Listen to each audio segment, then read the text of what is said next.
在不少人的印象中，战场上往往都是刀光剑影，刀剑也自然成了很多人心中战场上的绝对主角。然而在真实的战场上，无论是刀还是剑，在一种武器面前其实都得靠边站，那就是长枪。在长枪面前，无论刀剑其实都是弟弟。那么为什么在现实中的战场上，枪矛是如何打败一批又一批的竞争对手，成为冷兵器内卷王，屹立在冷兵器之巅最后一个倒下的呢？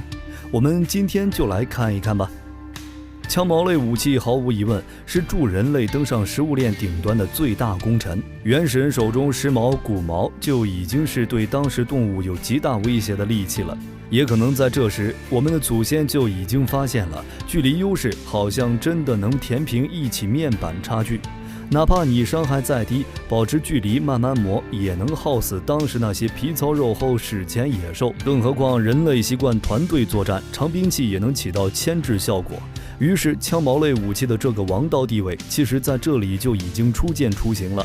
中国有句古话叫一寸长一寸强，说的是越长的兵器打仗越占便宜。这是个很好理解的概念，因为兵器长，先于对手捅到对方身上的概率就越大，而兵器短的一方则要先进行格挡和躲闪后才能发起攻击，相当于少了先手的机会。所以只有技巧更娴熟的高手才有可能使用短兵战胜长兵。站在军事系统的高度看，这是非常不划算的事情。战场上更多的时候还是大头兵之间激情互搏，这种情况下，武器性能的优越性带来的优势无比之大，于是便有越来越多的部队开始装备长枪长矛，而刀剑则逐渐变成了长枪无法应对时才被拔出来的副武器。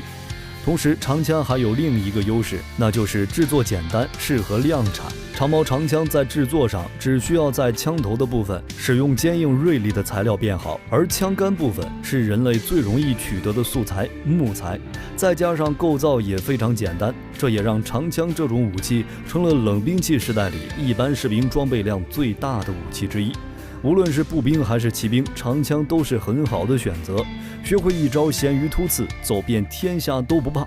其实我们从古往今算，就很容易发现，几乎无论任何时候，刀剑在枪面前都是那个担当陪衬的角色。长枪能如此坚挺的另一个原因，其实也是它自身仍在不停的进化。直观来看，就是长枪越变越长了。比如早期的古希腊重装步兵就是2到3米的长矛，这已经比我们祖先使用的短矛要长不少。长矛两端皆可以杀伤敌人，除此之外，长矛还有利于拓展重步兵方阵的杀伤范围，而且进攻方式简单，很适合防御型的重装步兵的方阵作战。于是大盾长枪也就成为了一个经典搭配。直到今天，盾戳流依然在一些地方发光发热。不光是古希腊重步兵，同时代的波斯长生军也同样采用了8字异形盾搭配长枪，来做到在防御的同时可以兼顾攻击的。在这些部队中，长枪都扮演着极为重要的攻击手的职责。那么此时刀剑有什么作用呢？当时的重步兵多半都会配一把剑当做副武器，因为长枪也不是说完美无缺的，比如极近距离下，肉搏就是长枪的死角。而佩戴副武器刀剑的目的，就是在这种近距离肉搏时弥补长枪的死穴。随着时间推移，一种让重步兵花容失色的阵法出现了。这种阵法可能也是人类历史上对于长矛使用最为出名的阵法之一，那就是马其顿方阵。马其顿方阵可以说把长枪适合密集阵型的优点开发到了极致。方阵中的步兵手持长达6-7米的萨里沙长矛，这玩意儿比当时的希腊重装步兵的长枪足足长了1倍。整支萨里沙长矛重约8公斤，需要双手握持。除了长矛，马其顿方阵步兵还配有小短剑，以供近战辅助用。作战时，他们会排成很长的横队，纵深16人，士兵与士兵之间有着较大的间隔。方阵前头4至6排士兵的矛头对准前方，后面各排士兵把矛架在前方士兵的肩膀上，使长矛倾斜。作战时，整个方阵常常以坚固的密集队形跑步向前推进，就像一把工程锤猛烈冲击敌人的队伍。而这种阵型在当时可以说是步兵陆战的无敌之阵，长枪便是其绝对核心。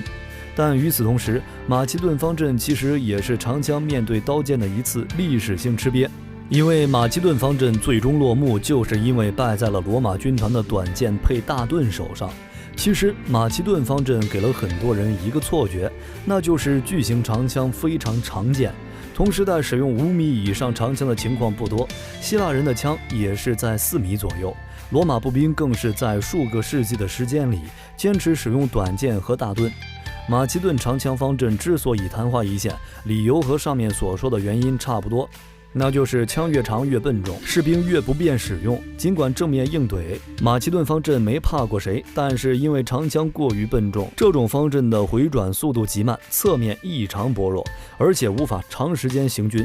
真正要发挥出其全部威力，需要的是利用骑兵配合打出锤针战术，但是这就比较考验指挥者经验了。后期在亚历山大的继业者们迷信马其顿方阵乃步兵无敌阵法的情况下，罗马就是针对马其顿方阵机动性低，不利于长时间作战这一点，祭出灵活机动同时防御力出众的短剑配大盾组合，打了他们的脸，在山地地形上将其多次击败。也正因此，长枪方阵在古典时代并未得到延续，但这不代表长枪就此失宠了。其实马其顿方阵退环境以后，反而帮助长枪的使用者们打开了格局，从此以后长枪的发展反而更加欣欣向荣。中世纪到文艺复兴乃至近代，由于骑士制度的原因，封建主在骑兵上的投入异常的多，骑士往往要承担起冲散敌方骑兵和步兵的任务，于是骑枪的长度从2到3米逐渐增加到4米，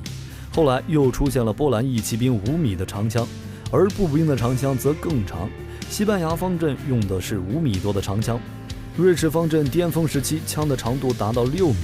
后来又有所降低。那么为啥文艺复兴一直到燧发枪淘汰火绳枪以来，西方这么多用5米、6米长枪的情况呢？其实与西方骑兵崛起有关。西方由于采邑骑士制度，使得小的封建主以骑兵为主，骑兵的装备天生比步兵精良，这使得骑兵凭借精良厚重的铠甲有恃无恐，夹着骑枪直接向步兵发起冲击。这可不是冲过来跟你格斗，而是直接冲过来把力道集中在枪头上，一点把你对飞，或者扎个透心凉。大家可以想象一下，这种威慑力得多大。而骑兵长枪大行其道，也就衍生出了步兵长枪的发展。在加枪冲锋的骑兵面前，寻常的刀剑更没有什么作用了。以前的敌人起码还规规矩矩地跟你肉搏，但在文艺复兴前期，板甲骑兵可以说是无往不利，在战场上来回冲锋，像一堵会动的墙一样坚不可摧。面对这种对手，哪怕你的步兵全身重甲都无法缓解这样的冲击，那手中的刀剑更是没有用武之地了。现在该怎么办呢？对于步兵来讲，他们步兵长枪就成了他们手中最后一根救命稻草，这是当时步兵手中最有机会对付骑兵的武器了。具体操作起来，就是把枪尽可能的做长，然后在看到敌人骑兵加枪冲锋时，前排的步兵将身体放低，枪的一端抵住地面来抵消冲击。接下来的事情就交给老天爷吧，不管你信什么神，都加把劲儿祈祷吧，希望我方的长矛可以长过对方的，让对方骑兵在冲击前就被挑下或者刺伤。虽然这种做法看起来很摆烂，但是却真的有一定效果。可能是长枪体内的内卷之力作祟，在大部分武器都被长枪卷掉之后，长枪同类之间也开始了永无止境的竞争。为了能够抵挡重装骑兵的冲击，步兵的长枪开始越做越长。但是作为在战场上针锋相对的2个兵种，骑兵那边肯定也不甘示弱，结果就是骑枪从2到3米的长度发展到了4米，步兵的长枪长度增加到了5到6米，极端的甚至有8米的长枪。不管如何，同一时期步兵长枪总要比骑枪长一些，这就是为了抵消骑兵先天的冲击优势。有人可能就会问了，难道就没有骑枪比步兵长枪长的时候吗？那当然有，只不过他们的使用者铁定没有活着离开战场留下记录，而因为他们的死，步兵长枪也跟着紧急增长了。最终，西欧的骑枪因为形状关系，到了4米多就很难再提升了。到此，欧洲长枪争奇斗艳的故事又迎来了一个阶段性结束。在这个阶段里，刀剑的存在感似乎非常感人。这并不是因为他们退出了战场，而是他们因为实在卷不过以长枪为首的长柄武器，于是干脆抛弃了这些底层的大头兵，转而成为一些有一定身份财力的人手中使用的武器，或者去装备那些不需要结成密集阵型的使用者。起码刀剑对于最基层狗命要紧大头兵来说，总是显得不太够用了。再接下来就是对所有冷兵器降维打击的时候，热兵器它来了。到了西班牙长枪方阵统治欧洲那个年代，长枪的竞争对手已经不再是刀剑或是骑枪，而是火枪。当时的骑兵抛弃了笨重的全身板甲和骑枪，改用黄轮手枪执行半回旋战术，很少有愣头青敢直接往步兵方阵上撞了。面对越来越开挂的对手，长枪还是那老一套，朴实刚健，不服就干。这个时候的西班牙方阵和马其顿方阵有很大不同，它是一种超大的兵种混编的方阵，在每个方向上都具备攻防能力，对骑兵的防御能力比马其顿方阵强得多，也要灵活得多。在火枪加长枪的混成阵型面前，其实重甲已经没用，其实长枪也没有优势，所以只能用手枪抵近射击。西方的长枪发展到这里，已经开始跟新诞生的火器斗法了。那么东方的长枪又如何呢？以中国为例，早期中国长枪的发展史基本就是一路干掉各种花里胡哨竞争对手的过程。现在翻开一本汉字字典，里面但凡跟武器相关又极其生僻的单字，可能都是长枪在军备竞赛中的手下败将。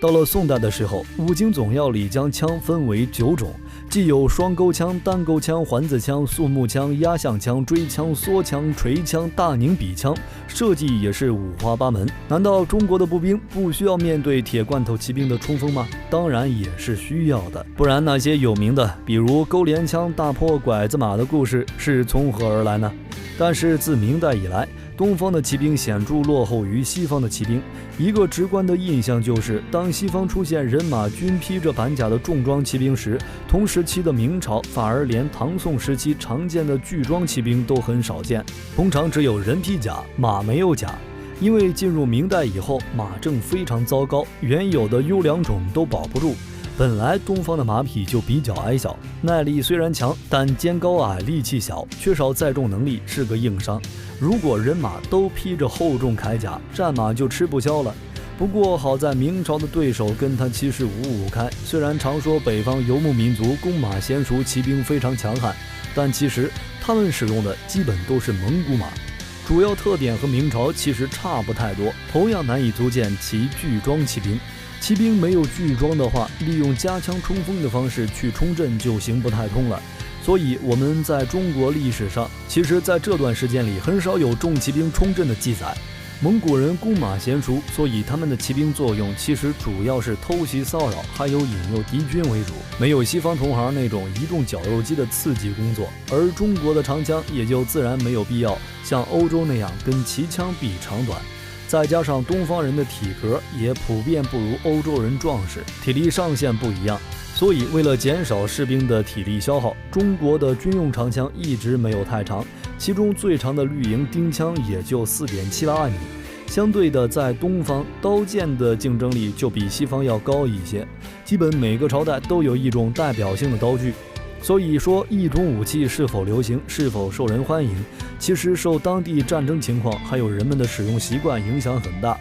当然了，这只是针对大部分武器，长枪表示也就是那个例外。还是前面提到的那几个优势，让长枪的适用范围遍布全世界。可能有的部落居民用的刀剑长相奇形怪状，但是大家手中的长矛长枪永远都像一个亲妈生的。直到火器全面普及以后，长枪也依然活跃在战场第一线，甚至有人试图让长枪跟火器合体，将来也继续在战场上活跃。比如东方的梨花枪，西方的喷发器，都是这样思路下的产物。不过要说跟火器正面 PK， 还得是西班牙大方阵。西班牙人在认识到火器的威力之后，就意识到今后的时代是火器为主的时代，火绳枪这种廉价而又威力强大的武器，势必能够将古老的中世纪军队埋葬进坟墓。在西班牙人研究了瑞士方阵的战术特点之后，发挥洋气精神，结合西班牙军队自身的情况进行了军事改革。改革的内容具体为将昂贵的抛弃，让1/3的士兵装备火绳枪，然后让剩余的士兵装备长矛，同时士兵们排列成多道队列，使得3段机之类的战术得以通行。同时还擅长利用修筑防御工事来为己方赢得更加有利的形势。西班牙方阵还配备骑兵，将标枪和弓弩抛弃掉的西班牙骑兵选择了短枪和长剑，只装备胸甲和头盔，这使得骑兵的机动能力和火力大为提升。至此，西班牙大方阵就这样建立了，并且在欧洲战场上取得了多次的辉煌的胜利。直到重视机动炮兵和火炮的古斯塔夫方阵诞生之后，西班牙大方阵才退出历史舞台。当然了，还有一种长枪也跟火枪杠到了最后，只不过它的经历跟其他长枪比起来就显得有点非主流，那就是日本长枪。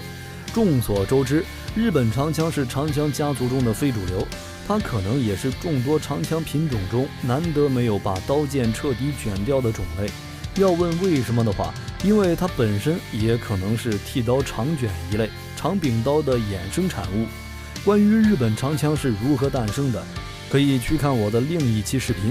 总归日本长枪倒也确实面对了新式铁炮的洗礼，只不过它的负隅顽抗就显得有些不堪一击。到关原之战时，日军的铁炮装备率大幅上升。关原之战时，伊达政宗的一支3000人丢人的军队中，构成已经是铁炮族轻1200，枪族轻850，弓箭族轻850，骑马武士420名。铁炮已占全军人数的40%，是绝对的军中主力了。但是此时的铁炮还是没有彻底改变日本的战争形势，所以还是需要有那么一堆大头兵顶在阵线的最前面，用自己的血肉之躯去迎接敌人的洗礼。枪族轻就是干这个的。虽然这么说很可怜，但枪族轻真的基本就是炮灰本灰，而他们的对手也是敌方的枪族轻。双方在友好交流的时候，还诞生出拍枪这种在外人看来多少有点滑稽的作战技巧。但是好在技术够大，长枪依然是战国战场上杀伤率很高的武器之一。并且随着和平年代的到来，德川幕府为了社会稳定以及稳固统治，限制了火器的发展，日本长枪也就和刀剑弓箭一起成功的续了一次命。一直到幕府的末日，倒幕运动开始的时候，长枪依然在日本军中有一席之地。福建鸟羽之战的相关画作里仍然能看到使用长枪的士兵，而此时的欧美早已过了排队枪毙的年代。日本长枪某种程度上也算是长枪这个大家族中坚挺到最后的遗孤了。你觉得长枪这样漫长的作战历史成功卷掉了大部分刀剑，它的表现是否对得起百兵之王的称号呢？揭开历史面纱，探寻神秘冷兵器。本期的分享到了这里就结束了，喜欢冷兵器的朋友可以点个关注，下期和您分享更精彩的内容，我们下期内容再见。